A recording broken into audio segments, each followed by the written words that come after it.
Hello friends, this video has been a long time in the making, but with the passing of Prince Philip, I thought it best to hold it back. Before I continue, I want to make a disclaimer. I am morally and personally 100% against and disgusted by human trafficking and any kind of abuse against children, the elderly, and animals. It's the kind of thing that keeps me up at night and makes me an overprotective grandmother. We had some personal incidents of abuse in my own family, and it is something I'll never recover from, and my trust in people has forever been shattered. Having said that, when looking into any case, fairness and a decent understanding of the law is of the utmost importance. Everything I say in this video has already been published, either in the media or in Virginia Roberts Guiffre's own manuscript. Some of the articles I used for research date back to 2015 and even earlier, and everything in this video can be backed up with these reports. Some of it has been obtained through the Freedom of Information Act, but cannot be published or reproduced. But links can be or will be found in the description box below. Also note that some terms used in this video is being used verbatim. And if you are sensitive to certain information, I suggest you skip this video. Okay, as we all know, Virginia Roberts Giuffre, I think that's how you say her new surname, has now filed a lawsuit against Prince Andrew in a federal New York court, alleging that she was sexually abused by him when she was a minor. As a matter of fact, her claim states she is suing for sexual assault and battery. Now let's have a quick look at who Virginia is. And again, I want to make another disclaimer. At no point do I intend to do any kind of victim shaming. The facts are what they are, and they were found in the media and her own manuscript. Okay, she was born in California in 1983, which makes her 38 this year. She now lives in Australia, is married, and a mother of three. Her husband is Robert Giuffre, and they were married in 2002. She's also the founder of Victims Refuse Silence organization. Virginia is seen commonly in interviews with American and British media and had appeared along with Maria Farmer in a four-part Netflix series titled Jeffrey Epstein, Filthy Rich, which was based on a book of the same name by James Patterson. Virginia was molested by a close family friend at the age of 7. That is what she said, but we will refer back to this later in the video. She was in an abusive situation, ran away from home, and was placed in a foster home at some point. According to Virginia, at 13, she even lived on the streets and was abused by a 65-year-old trafficker. In 2001, this man, Ron Eppinger, pleaded guilty to importing women from Europe to work as prostitutes. He was also found guilty of money laundering, and if you want to know more about this case, you can go to Freedom of Information Act request, Ronald R. Eppinger, Federal Bureau of Investigation. If at all possible, I will post a link in the description box. I cannot display these details here as it may not be used for commercial purposes, and a YouTube video, whether it is monetized or not, may fall into that category.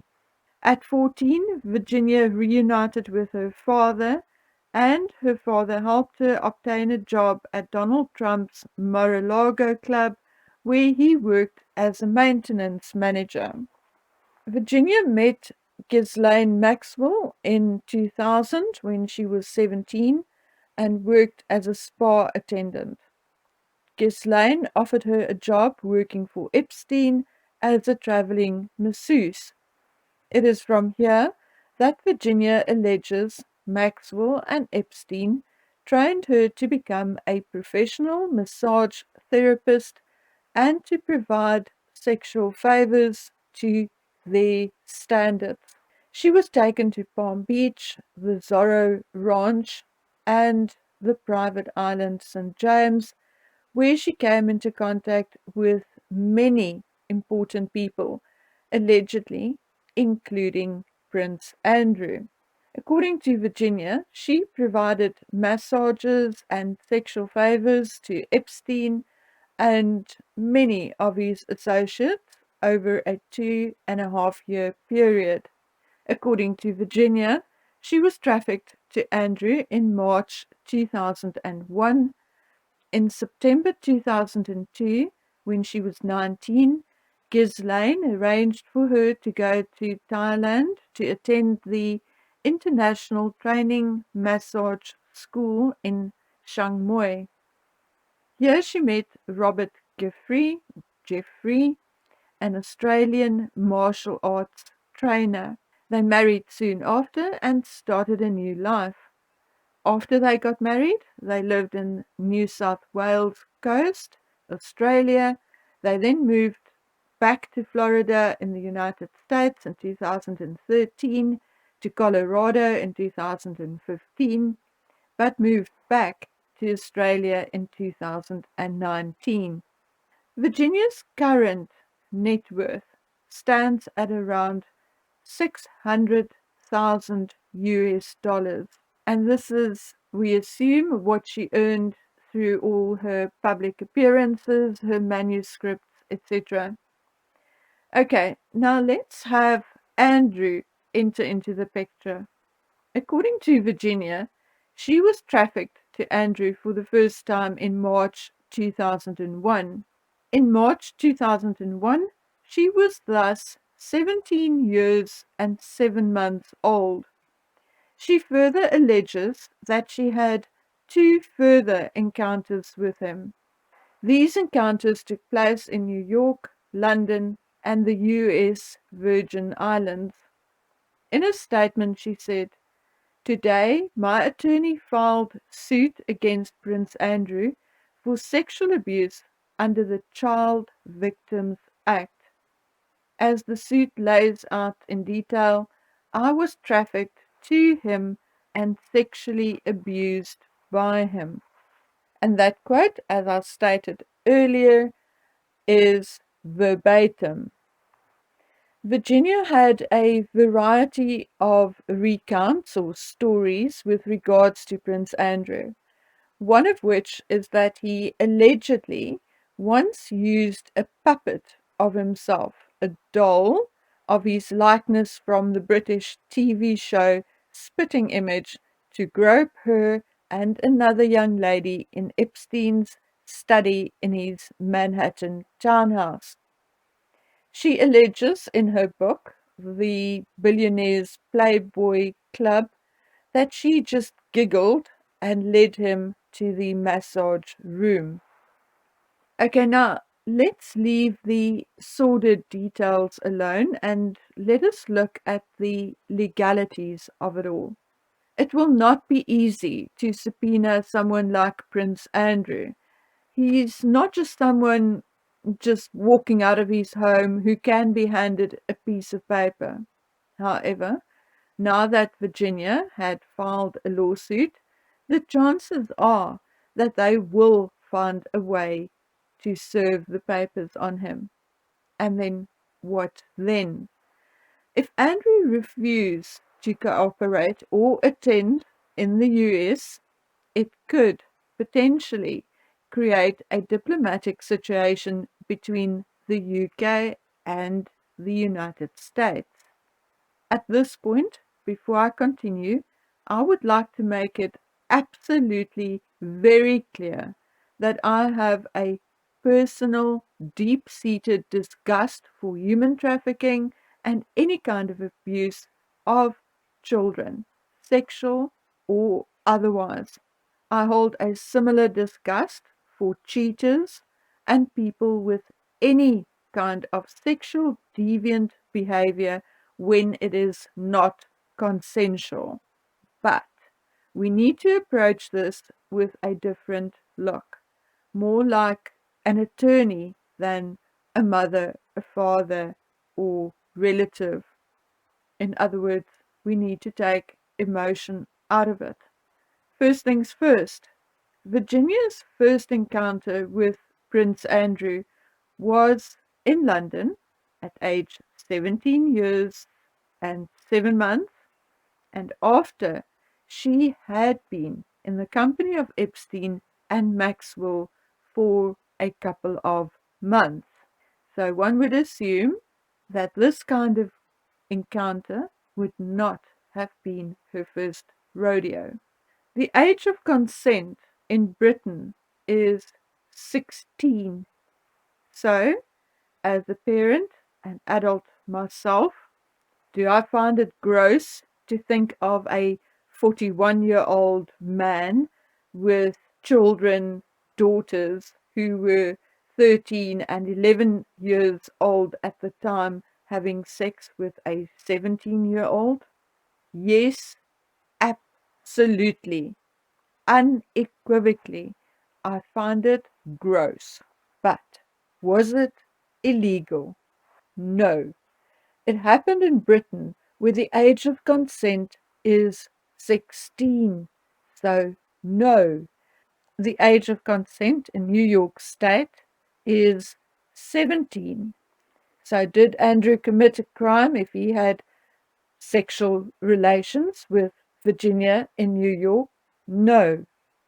Unfortunately for Uncle Andy, this is quite different for the Virgin Islands, and I shall actually read the law to you. Again, verbatim. Any person over 18 years of age who perpetrates, under circumstances not amounting to rape, an act of sexual intercourse with a person, not the perpetrator's spouse, who is at least 16 years but less than 18 years of age, and the perpetrator is 5 years or older than the victim, is guilty of rape in the second degree and can be imprisoned not more than 10 years. So, it will be essential to know when the encounter in the Virgin Islands took place. Okay, so let's look even deeper. By having relations with Virginia in the UK at the age of 17 years and 7 months was maybe gross to us, but not illegal. However, it is obvious that she was traded, if anything did take place, as a favor to him, and it could thus be classified as prostitution. But here is the clanger. Prostitution in the UK is not illegal, although soliciting in a public place, pimping, and curb crawling are illegal. Thus, as the interaction or deed took place in a private home, it was not illegal, even though prostitution is or was illegal in New York State. The city's district attorney said in April this year his office will no longer prosecute prostitution, thereby effectively making prostitution legal. Since then, warrants have been vacated, cases dismissed, and convictions erased, some dating back as far as the 70s and 80s. So they cannot, at this point, make an exception for Prince Andrew and prosecute him in New York State either. And guess what? Prostitution is also legal in the Virgin Islands. Only soliciting and procuring are illegal. And again, if this took place, but in a private residence, Uncle Andy cannot and will not be prosecuted in the Virgin Islands either. Now, looking at Virginia's suit, can Virginia prove that she was abused during those alleged acts? Was she forced at knife point or gunpoint? Apparently not. Could she have left or refused? Maybe, maybe not. But I'm going to read something else to you a bit further on, and that will refer back to this point. But maybe she felt at the time that she couldn't. But what would have happened to her if she had? From what I understand, she would only have been dumped and ultimately replaced by Maxwell and Epstein. At this point, you may think that I'm making excuses or pardoning Andrew's actions and behavior. And no, I am not.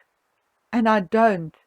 I think, as a father and responsible adult, he should have kept his grubby paws off such a young girl.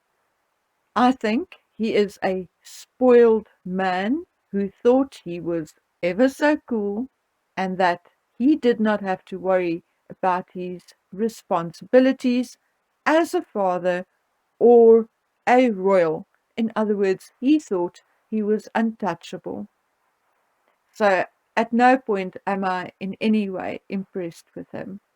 But now, talking about being a parent, where were Virginia's parents when she was 7, abused at 7, as she said in her manuscript, at 13, at 16, and again at 17? Where were Sky and Lynn Roberts during all of this? I could not find anything very recent, but in a 2015 article, it was said that Sky Roberts lived on a 5-acre ranch in Summerfield, Florida.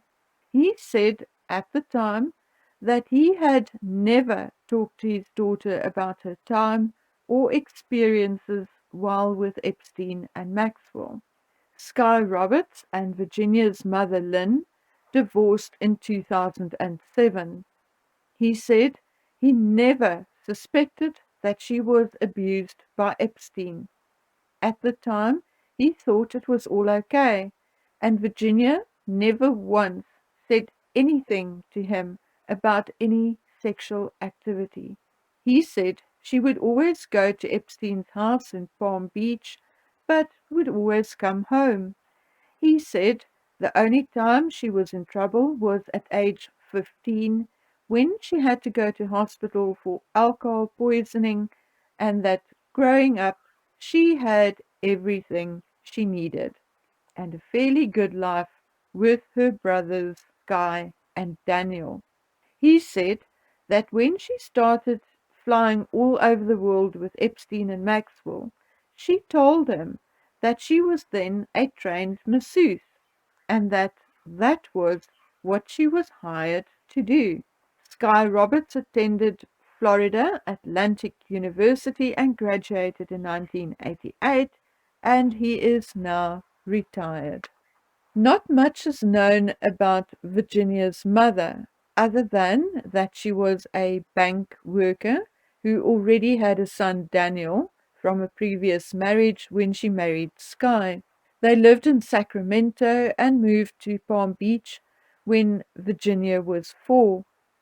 Although the family wasn't wealthy, Lynn came from money, and there was a trust fund of sorts. Lynn's mother, Virginia's grandmother, took the family on lavish holidays. According to an aunt of Virginia's, her life spiraled out of control when she was molested by a family friend when she was 12. Remember, Virginia's manuscript said when she was 7. But yeah, it's one person's word against another. This was, according to this aunt, this was not ignored by her parents, and she was sent to live with this very aunt for a while until the molester was out of the area. But according to the aunt, when Virginia returned to Florida at age 13, she went off the rails. According to a friend, Virginia smoked weed and skipped school. Her older brother Daniel even took her to a rehab at age 15. And at age 16, she reconnected with her father, and the rest is history, what we've already discussed. Something interesting I picked up, though, is that while in Epstein's orbit, Virginia also worked at the Roadhouse Grill, a burger bar in Palm Beach. Okay, folks, I am not going to give you my personal opinion on Virginia as a human being, as a child, what she went through, what she's saying, what she's alleging. I think we're all adult enough to draw our own conclusions. Okay, and that goes for Andrew as well. I have given you the facts as found in numerous documents, articles, and one particular manuscript. And that is all I was here to do. Okay, folks, I sincerely hope that you experience this video in the manner that it was given to you, and that you do not go and read anything else other than the facts I gave you into my words. Okay. We will discuss the Yorks in general in a different video. And until then, all I can say is take good care of yourselves, take good care of your children, please. And until I meet you on the next one, bye.